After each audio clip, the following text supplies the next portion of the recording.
Hello everyone, this is Bytesauce and welcome to episode 29 of Feed the Beast Unleashed. And this episode I want to focus on trying to get to here, this is my island. I've built up on it a bit, but the thing is I don't really want to use portals like that.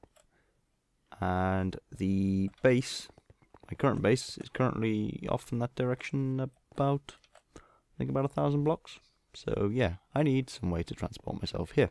So the way I want to do that, or at least to get close to getting onto the island, is I want to use tracks. So these things. And I basically want to make a little rail system to get myself all the way there, and then I need a system to get myself from where the track stops onto the floating island itself. So to begin with, tracks require these things, which wooden ties. So I'm going to automate the crafting of just the wooden ties themselves. But there's something a little bit special about these, because it requires creosote oil to craft them. There's something different you can do, and I'll show you how to do that. So I'm buying my Cyclic Assemblers, and this is just another Cyclic Assembler I've installed, and the pattern's currently blank. Now, if you put in the recipe that oak slabs and a creosote bucket will create a wooden tie. Now, the thing is I don't actually want to be providing it creosote buckets all the time. So the Cyclic Assembler comes with this thing here, which is a tank.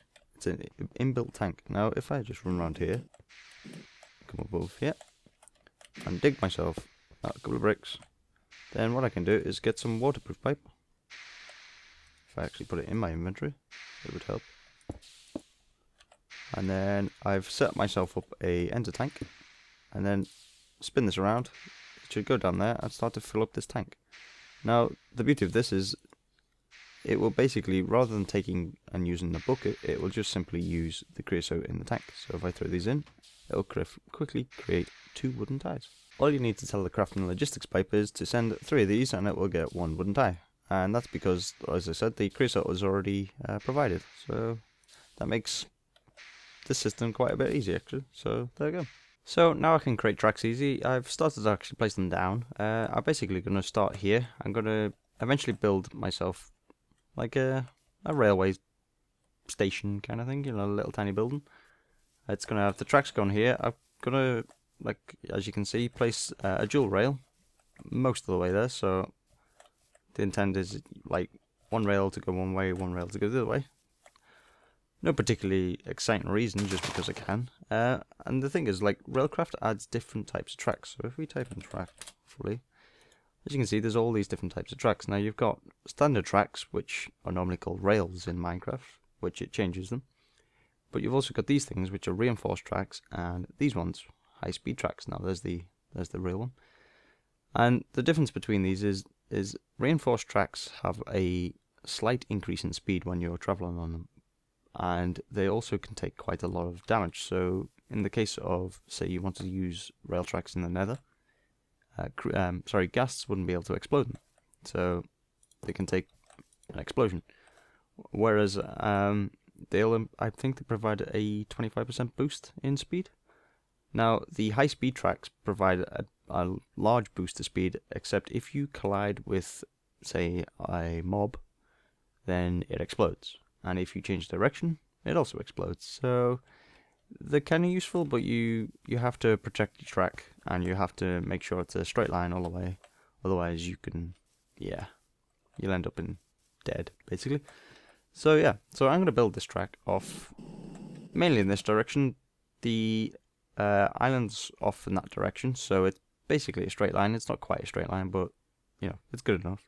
So I'm going to continue building this track across here and along there. Now, as I come to these things, I'm not going to build a proper bridge yet, so I'll probably do that off camera between episodes. So it's just going to be basically a stone track, just coming straight across, so I can continue building it. So I'm going to keep building this, and I will be back in a bit. So, not too far from where I was before, and I was going along, and I found that this biome is, well, pretty ugly. I don't really like it. It's nice, but it's not really what I want to be going through. So, I've opted for high-speed track, basically. What I'm going to do is I'm going to merge the 2 rails together and send all down, straight down, past all of this this biome, which ends just over here. So it's not too far to go. Well, actually it is, but it ends basically here. And then I can continue off, spread the track back out again, and we can go for the 2 lanes just on this this bit here. So the reason I'm merging the 2 tracks together is because obviously high-speed tracks are actually quite expensive. So if I get the recipe for them, that wasn't the recipe, there we go. You've got this stone rail bed, which is reasonably cheap, but it requires rebar, which you can make with iron, bronze, or refined iron or steel. But the other thing is these rails. Now they require steel, blaze rods, and gold. Now that's quite expensive considering it's just a track. Normally they don't require that at all. It's just where are they? Here we go. 6 iron creates 8 rails. 6 bronze creates 6. You could actually use steel for these, but you get 16. So it's quite a bit difference. So I'm going to merge the 2 tracks together and then take them all down here. Now the thing is, I don't want to change direction at all, and I also want to try and keep the elevation reasonably the same. And I'll tell you why I want to do that later, because basically I'm going to be having 2 lots of traffic going down this track at one time, and there's a chance they might collide. So I want to stop that. But I'll show you how I'm going to do that once I've completed this track. Okay, so I've placed the track all the way down here. Now, as I said before, not really making it pretty just yet. I'm going to wait till between episodes to tidy it up and make it actually look like a rail track rather than a dirt track with some stuff on top. But I want to show you the example of how I'm basically going to stop 2 carts being on this line of track at the same time. Now, it's not too bad if the 2 carts are going in the same direction, but if they're not, then they could collide, explosions, not good, all that stuff. So what I'm first going to do is if I just place this block here. Now these, don't know why, I placed one before by accident, picked it back up with my my crowbar, and now it's got a funny texture. But it's fine, because as soon as you place it down, it works perfectly fine. Now I've got these things as well, block signals. Now I'm going to place one here, which is, you know, directly above the track, and I'm going to run down to the other end, and then I'm going to place the second one up here, and then I'll just prove that these do change. There we go. See, now it's got its proper texture. Don't know why that does that. It's a bit strange. Anyway, so the block signals, I've also made this thing called a signal block surveyor.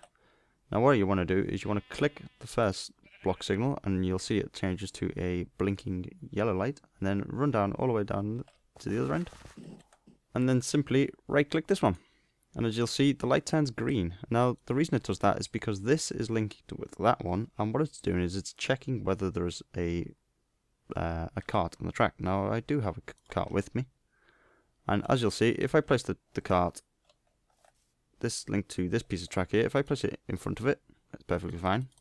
Pick it back up and place it just behind it, and the light turns red. Now if the minecart is moving away from this light, it will turn yellow, and if it's moving towards it, it'll turn red. If it's stationary, it'll also turn red. So they're basically the rules. It's okay if it's orange, but I want it to basically only move if it's green, so that's when there's no car on the track. So I'm going to break a piece of track here, so let's break this one, and place this down here, and then place down my signal receiver box, and use a signal tuner. Click this, right click it, it'll start to blink yellow again, and then click the signal receiver box, and this will turn green. And then what happens is basically this is now talking to this, saying yes, I'm green, and this is saying okay, what shall I do at green. Now the only thing it can do is emit a redstone signal. Now if I change this to red and then turn green off, you'll see that this deactivates, and the reason is because this is on green. Now I'll change it back to the way it's actually meant to be, is emit if it's green, so that way this holding track, the cart will stop on it if it's any colour but green. So if I grab a minecart again and throw it on the track, you'll see it turns red, this turns red, and turns the track off. So any cart coming down here will come to this point, stop, and it will wait until the other cart on the track will come off and exit off that way, down this track. And then this will turn green, and the cart will, because this is a holding track, it will maintain its momentum, it will continue on the track and go down this track as well. So that's how basically it's going to stop collisions on the high-speed track. Now I am going to also have to put fences up and potentially even a roof on this thing to stop mobs during the track, because if you do hit them, you explode. Always good. So yeah, so I'm going to do the same down the other end, and then I'll come back. Now I'm up here looking at my current state of the island. It's obviously not built. It's going to be hopefully much better than this. And this is basically the end point of the track. So I'm going to get off somewhere up here, and then I'm going to be stood looking at the tower. Now obviously I could fly up there, but that's not quite as cool as what I want to do. So what I've built is these things called teleporters. Now the first thing I want to do is, if I dig down here, I want to place one down, and then these things, whoops, not what I want to do.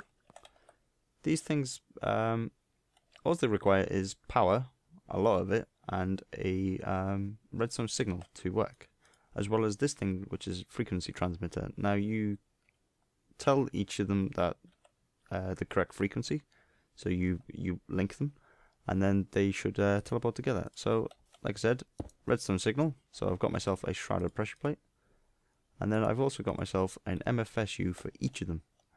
Now I'm going to aim this up because these can take high voltage, so it will take the full 512 EU per tick and won't explode. And then I need a way to power it. Now the way I'm going to actually power it, like I said before, there's going to be more than one cart on the track, and the other one is going to be this MFSU cart. So I didn't want to be crashing into this thing, so that's why I set up this system before. And what this is going to do is it's going to recharge at my base, and then it's going to come along the track, end up here somewhere. It's going to recharge this MFSU. Once it's empty, return to the base down the track. So yeah, so that's how this teleporter is going to get its power. Now I haven't set up the track fully yet, so what I'm going to do for now is just use this Lapotron crystal to discharge and go into the MFSU.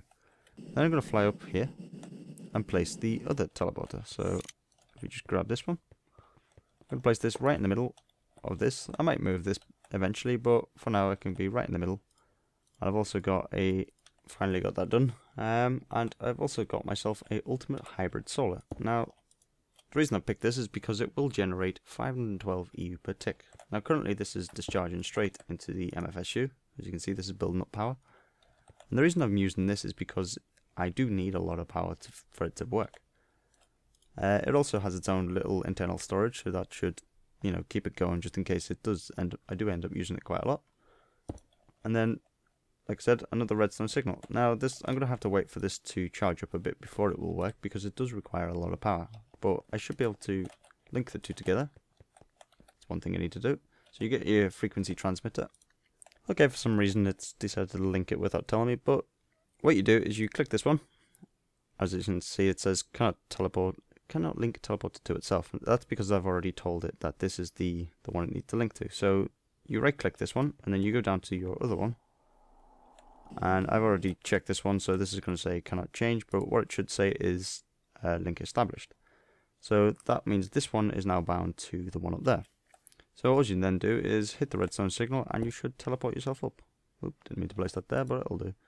So the crystal should have discharged now. Now I should be able to use this. So step on that, and it sends me all the way up here. And ta-da, simple. Now we should have enough power to go back down. So let's click this one, send ourselves straight back down. Make sure you don't hit the pressure plate. So it's used, what, about 300,000? So yeah, that's about right. So it does use a fair amount of power to make it go.